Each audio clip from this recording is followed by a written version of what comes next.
বৰা চাউলৰ পোলাওৰ লগত আমৰ জুতি। 1.5 কাপ বৰা চাউল ভালদৰে ধুই 4-5 ঘণ্টা পানীত তিয়াই থৈ দিলোঁ। মই 1.5 কাপ লৈছিলোঁ, সেইটো কাপৰ জোখেৰে।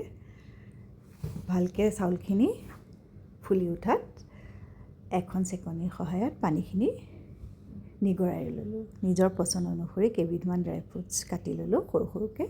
এখন কেৰাহীত 2 চামুচ গৰু ঘিউ গৰম কৰি তাতে এখিলা তেজপাত, লং, ইলাচি আৰু ডালচেনি দি ল'লোঁ।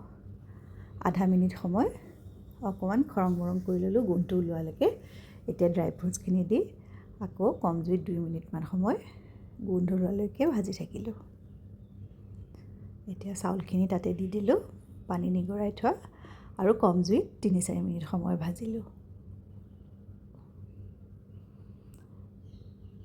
ভাজা হ'লত 4 চামুচ গুড় বা গুড় পাউডাৰ দি দিলোঁ।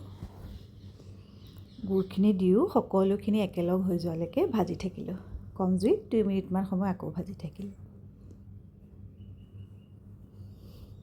এতিয়া 1 কাপ পানী দিলোঁ, যিটো কাপৰ জোখেৰে চাউল লৈছিলোঁ সেইটো কাপেৰে 1 কাপ পানী দি ঢাকোন মাৰি কম জুইত সিজাই থাকিলোঁ। মাজে মাজে লৰাই থাকিব যাতে তলফালে লাগি নাযায়। পানীখিনি শুহি ল'লে তেতিয়া আৰু আধা কাপ পানী দি দিলোঁ, অৰ্থাৎ 1.5 কাপ চাউলত 1.5 কাপ পানীয়ে দিলোঁ মই।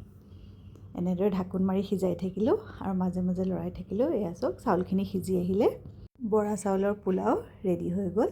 আৰু ঢাকোন মাৰি গেছ বন্ধ কৰিলোঁ। অলপ সময় 10 মিনিটমান সময় ৰেষ্টটো দিলোঁ। ড্ৰাই ফ্ৰুটছখিনি ভাজি থাকোঁতে তাৰ পৰা এচামুচমান তুলি থৈছিলোঁ। এতিয়া বৰা চাউলৰ ওপৰত এনেদৰে সজাই দিলোঁ আৰু ফলৰ ৰজা পকা আমৰ লগত বৰা চাউলৰ পোলাও পৰিৱেশন কৰিলোঁ। খাবলৈ খুবেই টেষ্টি আছিল।